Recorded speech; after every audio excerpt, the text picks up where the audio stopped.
ಕಾಲೇಬನ ನಂಬಿಗಸ್ತಿಕೆ ಮತ್ತು ಪ್ರತಿಫಲ.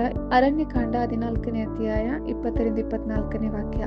ಅದಕ್ಕೆ ಯೆಹೋವನು, ನಿನ್ನ ಪ್ರಾರ್ಥನೆಯ ಮೇರೆಗೆ ನಾನು ಕ್ಷಮಿಸಿದ್ದೇನೆ. ಆದಾಗ್ಯೂ ನನ್ನ ಜೀವದಾಣೆ ಮತ್ತು ಯೆಹೋವನ ಮಹಿಮೆಯು ಭೂಲೋಕದಲ್ಲೆಲ್ಲ ತುಂಬಿರಬೇಕೆಂಬ ನಿಶ್ಚಯ ವಾಕ್ಯದ ಆಣೆ, ಈ ಮನುಷ್ಯರೆಲ್ಲರೂ ಐಗುಪ್ತ ದೇಶದಲ್ಲಿಯೂ ಅರಣ್ಯದಲ್ಲಿಯೂ ನಾನು ನಡೆಸಿರುವ ಮಹತ್ ಕಾರ್ಯಗಳನ್ನು, ನನ್ನ ಮಹಿಮೆಯನ್ನು ನೋಡಿದರೂ ನನ್ನ ಮಾತಿಗೆ ಕಿವಿಗೊಡದೆ ಪದೇ ಪದೇ ನನ್ನನ್ನು ಪರೀಕ್ಷಿಸಿದ್ದರಿಂದ ನಾನು ಅವರ ಪಿತೃಗಳಿಗೆ ಪ್ರಮಾಣಪೂರ್ವಕವಾಗಿ ವಾಗ್ದಾನ ಮಾಡಿದ ದೇಶವನ್ನು ಅವರಲ್ಲಿ ಯಾರೂ ನೋಡುವುದಿಲ್ಲ. ನನ್ನನ್ನು ಅಲಕ್ಷ್ಯ ಮಾಡಿದ ಇವರಲ್ಲಿ ಯಾರೂ ಅದನ್ನು ನೋಡುವುದಿಲ್ಲ.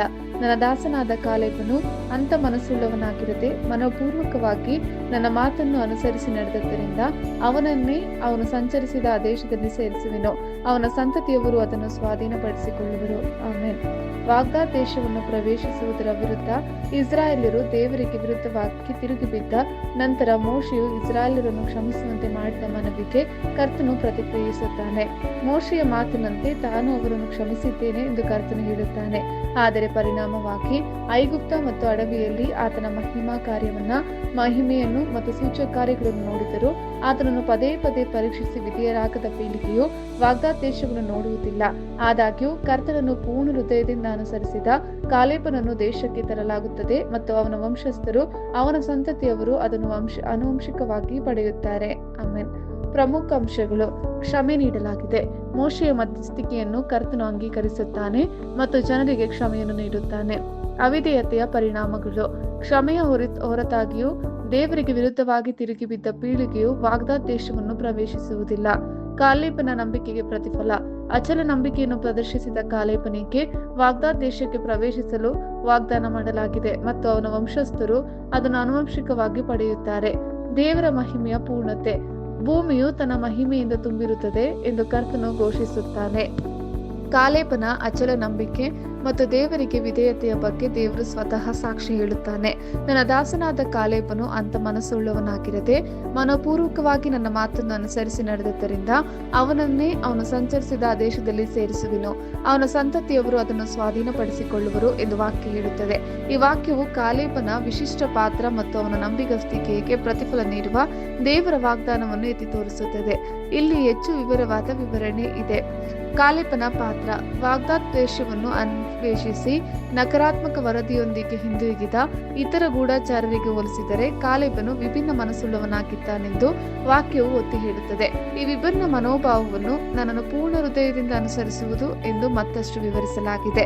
ಇದು ಕಾಲೇಬ ದೇವರ ವಾಗ್ದಾನಗಳಲ್ಲಿ ನಂಬಿಕೆ, ಧೈರ್ಯ ಮತ್ತು ಅಚಲ ನಂಬಿಕೆಯ ಮನೋಭಾವವನ್ನು ಹೊಂದಿದ್ದಾನೆಂದು ಸೂಚಿಸುತ್ತದೆ. ದೇವರ ವಾಗ್ದಾನ: ಕಾಲೇಬನ ನಂಬಿಗಸ್ತಿಕೆಯಿಂದಾಗಿ ದೇವರು ಅವನನ್ನು ಅವನು ಅನ್ವೇಷಿಸಿದ ದೇಶಕ್ಕೆ ಕರೆತರುವುದಾಗಿ ಭರವಸೆ ನೀಡುತ್ತಾನೆ. ದೈತ್ಯರ ಉಪಸ್ಥಿತಿಯಿಂದಾಗಿ ವಶಪಡಿಸಿಕೊಳ್ಳಲು ಅಸಾಧ್ಯವೆಂದು ಇತರ ಗೂಢಚಾರರು ಭಾವಿಸಿದ ಅದೇ ದೇಶ ಈ ದೇಶವಾಗಿತ್ತು. ವಂಶಸ್ಥರಿಗೆ ಆನುವಂಶಿಕತೆ: ಕಾಲೇಬನ ವಂಶಸ್ಥರು ಅಂದರೆ ಕಾಲೇಬನ ಸಂತತಿಯು ಭೂಮಿಯನ್ನು ಆನುವಂಶಿಕವಾಗಿ ಪಡೆಯುತ್ತಾರೆ ಎಂಬ ವಾಗ್ದಾನವನ್ನು ಈ ವಾಕ್ಯ ಒಳಗೊಂಡಿದೆ. ದೇವರ ಆಶೀರ್ವಾದವು ಕಾಲೇಬನ ಆಚೆಗೆ ಮತ್ತು ಭವಿಷ್ಯದ ಸಂತತಿಯವರಿಗೆ ವಿಸ್ತರಿಸುತ್ತದೆ ಎಂದು ಇದು ಸೂಚಿಸುತ್ತದೆ. ಇತರರೊಂದಿಗೆ ವ್ಯತಿರಿಕ್ತತೆ: ಗೂಢಚಾರರು. ಅರಣ್ಯಕಾಂಡ 14:24 ಇಸ್ರಾಯೇಲ್ಯರಲ್ಲಿ ಭಯ ಮತ್ತು ಸಂದೇಹವನ್ನು ಹುಟ್ಟುಹಾಕಿದ ಇತರ 10 ಗೂಢಚಾರರ ನಕಾರಾತ್ಮಕ ವರದಿಗಳೊಂದಿಗೆ ವ್ಯತ್ಯಾಸವಾಗಿದೆ. ಆ ಗೂಢಚಾರರು ಭೂಮಿಯನ್ನು ವಶಪಡಿಸಿಕೊಳ್ಳುವ ತೊಂದರೆಗಳು ಮತ್ತು ಗ್ರಹಿಸಿದ ಅಸಾಧ್ಯತೆಯ ಮೇಲೆ ಕೇಂದ್ರೀಕರಿಸಿದರೆ, ಕಾಲೇಬ ದೇವರ ಶಕ್ತಿ ಮತ್ತು ನಂಬಿಗಸ್ತಿಕೆಯ ಮೇಲೆ ಕೇಂದ್ರೀಕರಿಸಿದನು. ನನ್ನ ದಾಸನಾದ ಕಾಲೇಬನು ಕಾನಾನ್ ದೇಶವನ್ನು ಅನ್ವೇಷಿಸಲು ಮೋಶೆ ಕಳಿಸಿದ 12 ಗೂಢಚಾರರಲ್ಲಿ ಕಾಲೇಬನು ಒಬ್ಬ. ಇತರ ಗೂಢಚಾರರಿಗಿಂತ ಭಿನ್ನವಾಗಿ ಕಾಲೇಬನು ಯೆಹೋಶುವನ ಜೊತೆಗೆ ದೇವರ ವಾಗ್ದಾನದಲ್ಲಿ ನಂಬಿಕೆಯನ್ನು ಪ್ರದರ್ಶಿಸುತ್ತಾ ಸಕಾರಾತ್ಮಕ ವರದಿಯನ್ನು ತರುತ್ತಾನೆ. ದಾಸ ಎಂಬ ಪದವು ದೇವರೊಂದಿಗಿನ ನಿಕಟ ಸಂಬಂಧವನ್ನು ಸೂಚಿಸುತ್ತದೆ. ಕಾಲೇಬನ ನಿಷ್ಠೆ ಮತ್ತು ಸಮರ್ಪಣೆಯನ್ನು ಎತ್ತಿ ತೋರಿಸುತ್ತದೆ. ಕಾಲೇಬನ ಸಂತತಿಯು ಯೆಹೂದದ ಕುಲದಿಂದ ಬಂದಿದೆ. ಇದು ಗಮನಾರ್ಹವಾಗಿದೆ, ಯಾಕೆಂದರೆ ಈ ಕುಲದ ನಂತರ ಇಸ್ರಾಯೇಲ್ನಲ್ಲಿ ನಾಯಕತ್ವ ಮತ್ತು ರಾಜತ್ವದೊಂದಿಗೆ ಸಂಬಂಧಿಸಿದೆ. ವಿಭಿನ್ನ ಮನೋಭಾವವನ್ನು ಹೊಂದಿದೆ. ಈ ನುಡಿ ಇತರ ಇಸ್ರಾಯೇಲ್ಯರಿಗೆ ಹೋಲಿಸಿದರೆ ಕಾಲೇಬನ ವಿಶಿಷ್ಟ ವರ್ತನೆ ಮತ್ತು ದೃಷ್ಟಿಕೋನವನ್ನು ಸೂಚಿಸುತ್ತದೆ. ಬಹುಪಾಲು ಜನರು ಭಯಭೀತರಾಗಿದ್ದರು ಮತ್ತು ದೇವರ ವಾಗ್ದಾನವನ್ನು ಅನುಮಾನಿಸಿದರು. ಕಾಲೇಬನ ಆತ್ಮವು ದೇವರಲ್ಲಿ ವಿಶ್ವಾಸ, ಧೈರ್ಯ ಮತ್ತು ನಂಬಿಕೆಯಿಂದ ನಿರೂಪಿಸಲ್ಪಟ್ಟಿದೆ. ಈ ವಿಭಿನ್ನ ಮನೋಭಾವ ಅವನನ್ನು ನಂಬಿಕೆ ಮತ್ತು ವಿಧೇಯತೆಯ ಮಾದರಿಯಾಗಿ ಪ್ರತ್ಯೇಕಿಸುತ್ತದೆ. ಮನೋಪೂರ್ವಕವಾಗಿ ನನ್ನ ಮಾತನ್ನು ಅನುಸರಿಸಿದೆ. ಕಾಲೇಬನ ದೇವರಿಗೆ ಸಂಪೂರ್ಣ ಭಕ್ತಿಯನ್ನು ಇಲ್ಲಿ ಒತ್ತಿ ಹೇಳಲಾಗಿದೆ. ಮನೋಪೂರ್ವಕವಾಗಿ ಎಂಬುದು ವಿಭಜಿಸಲಾಗದ ಬದ್ಧತೆಯನ್ನು ಸೂಚಿಸುತ್ತದೆ. ಇದು ಇತರ ಇಸ್ರಾಯೇಲ್ಯರ ಅಲುಗಾಡುವ ನಂಬಿಕೆಗೆ ಹೋಲಿಸಿದರೆ ಇದು ವ್ಯತ್ಯಾಸವಾಗಿದೆ. ಈ ಸಂಪೂರ್ಣ ಸಮರ್ಪಣೆಯು ಸತ್ಯವೇದದಲ್ಲಿ ಒಂದು ಪ್ರಮುಖ ವಿಷಯವಾಗಿದೆ. ಅಲ್ಲಿ ದೇವರು ತನ್ನ ಜನರನ್ನು ತಮ್ಮ ಪೂರ್ಣ ಹೃದಯ, ಆತ್ಮ ಮತ್ತು ಶಕ್ತಿಯಿಂದ ಪ್ರೀತಿಸಲು ಮತ್ತು ಸೇವೆ ಮಾಡಲು ಕರೆಯುತ್ತಾನೆ. ಧರ್ಮೋಪದೇಶ ಕಾಂಡ 6:5. ಅವನನ್ನೇ ಅವನು ಸಂಚರಿಸಿದ ದೇಶದಲ್ಲಿ ಸೇರಿಸುವೆನು. ದೇವರು ಕಾಲೇಬನ ನಂಬಿಕೆಗೆ ಪ್ರತಿಫಲ ನೀಡುವ ಭರವಸೆ ನೀಡುತ್ತಾನೆ. ಅವನ ಪೀಳಿಗೆಯ ಉಳಿದವರಿಗೆ ನಿರಾಕರಿಸಲಾದ ಸವಾಲತ್ತು ವಾಗ್ದಾನ ದೇಶವನ್ನು ಪ್ರವೇಶಿಸಲು ಅವನಿಗೆ ಅವಕಾಶ ನೀಡುತ್ತದೆ. ಈ ವಾಗ್ದಾನವು ನಂಬಿಕೆ ಮತ್ತು ವಿಧೇಯತೆಯು ಆಶೀರ್ವಾದಕ್ಕೆ ಕಾರಣವಾಗುತ್ತದೆ ಎಂಬ ಸತ್ಯವೇದದ ತತ್ವವನ್ನು ಒತ್ತಿ ಹೇಳುತ್ತದೆ. ಅವನು ಸಂಚರಿಸಿದ ಆ ದೇಶ ಕಾನಾನನ್ನು ಸೂಚಿಸುತ್ತದೆ. ಇದು ಅಬ್ರಹಾಂ ಮತ್ತು ಅವನ ಸಂತತಿಗೆ ವಾಗ್ದಾನ ಮಾಡಿದ ದೇಶವಾಗಿದೆ. ಅವನ ಸಂತತಿಯವರು ಅದನ್ನು ಸ್ವಾಧೀನಪಡಿಸಿಕೊಳ್ಳುವರು. ಕಾಲೇಬನ ನಂಬಿಕೆಯು ಅವನಿಗೆ ಮಾತ್ರವಲ್ಲದೆ ಅವನ ವಂಶಸ್ಥರಿಗೂ ಪ್ರಯೋಜನವನ್ನು ನೀಡುತ್ತದೆ. ಇದು ಸಂತತಿಯ ಆಶೀರ್ವಾದದ ಸತ್ಯವೇದದ ಪರಿಕಲ್ಪನೆಯನ್ನು ವಿವರಿಸುತ್ತದೆ. ಈ ವಾಗ್ದಾನವನ್ನು ಯೆಹೋಶುವ 14:13-14 ಪೂರೈಸಲಾಗಿದೆ. ಅಲ್ಲಿ ಕಾಲೇಬನು ಹೆಬ್ರೋನ್ ಅನ್ನು ತನ್ನ ಸಂತತಿಯವರಿಗೆ ಪಡೆಯುತ್ತಾನೆ. ಭೂಮಿಯ ಆನುವಂಶಿಕತೆಯು ಸತ್ಯವೇದದಲ್ಲಿ ಪುನರಾವರ್ತಿತ ವಿಷಯವಾಗಿದೆ. ಇದು ದೇವರು ತನ್ನ ಒಡಂಬಡಿಕೆಯ ವಾಗ್ದಾನಗಳಿಗೆ ನಂಬಿಗಸ್ತನಾಗಿರುವುದನ್ನು ಸಂಕೇತಿಸುತ್ತದೆ. ಚಿಂತಿಸಬೇಕಾದ ಅಂಶಗಳು. ಕಾಲೇಬ ಕಾನಾನ್ ದೇಶವನ್ನು ಅನ್ವೇಷಿಸಲು ಮೋಶೆ ಕಳಿಸಿದ 12 ಗೂಢಚಾರರಲ್ಲಿ ಒಬ್ಬನು.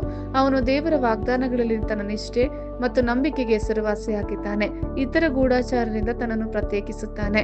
ವಾಗ್ದಾನ ದೇಶ ಕಾನಾನ್ ದೇವರು ಅಬ್ರಹಾಂ, ಇಸಾಕ ಮತ್ತು ಯಾಕೋಬನ ವಂಶಸ್ಥರಿಗೆ ವಾಗ್ದಾನ ಮಾಡಿದ ದೇಶ. ಇದು ದೇವರ ನಂಬಿಗಸ್ತಿಕೆ ಮತ್ತು ಆತನ ವಾಗ್ದಾನಗಳ ನೆರವೇರಿಕೆಯನ್ನು ಪ್ರತಿನಿಧಿಸುತ್ತದೆ. ಇಸ್ರಾಯೇಲ್ಯರು ಐಗುಪ್ತರ ದಾಸತ್ವದಿಂದ ಬಿಡುಗಡೆಯಾದ ದೇವಜನರು ಮತ್ತು ವಾಗ್ದಾನ ದೇಶಕ್ಕೆ ಪ್ರಯಾಣಿಸುತ್ತಿದ್ದರು. ಅವರ ಪ್ರಯಾಣವು ನಂಬಿಕೆ ಮತ್ತು ತಿರುಗಿ ಬಿದ್ದ ಕ್ಷಣಗಳಿಂದ ಗುರುತಿಸಲ್ಪಟ್ಟಿದೆ. ಮೋಶೆ ದೇವರು ತನ್ನ ಜನರನ್ನು ಐಗುಪ್ತದಿಂದ ಹೊರಗೆ ತಂದು ವಾಗ್ದಾನ ದೇಶದ ಕಡೆಗೆ ಕರೆದೊಯ್ಯಲು ಇಸ್ರಾಯೇಲ್ಯರ ನಾಯಕನನ್ನು ಆರಿಸಿಕೊಂಡನು.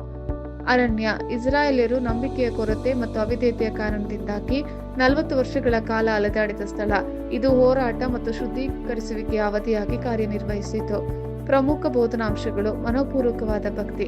ಕಾಲೇಬನ ಉದಾಹರಣೆಯು ನಮ್ಮ ಪೂರ್ಣ ಹೃದಯದಿಂದ ದೇವರನ್ನು ಅನುಸರಿಸುವ ಪ್ರಾಮುಖ್ಯತೆಯನ್ನು ನಮಗೆ ಕಲಿಸುತ್ತದೆ. ಇದರರ್ಥ ಆತನ ವಾಗ್ದಾನಗಳಲ್ಲಿ ನಂಬಿಕೆ ಇಡುವುದು ಮತ್ತು ಇತರರು ಅನುಮಾನಿಸಿದಾಗಲೂ ನಂಬಿಕೆಯಲ್ಲಿ ದೃಢವಾಗಿ ನಿಲ್ಲಲು ಸಿದ್ಧರಿರುವುದು. ವಿಭಿನ್ನ ಆತ್ಮ. ಕಾಲೇಬನಿಗೆ ವಿಭಿನ್ನ ಆತ್ಮ ಇತ್ತು.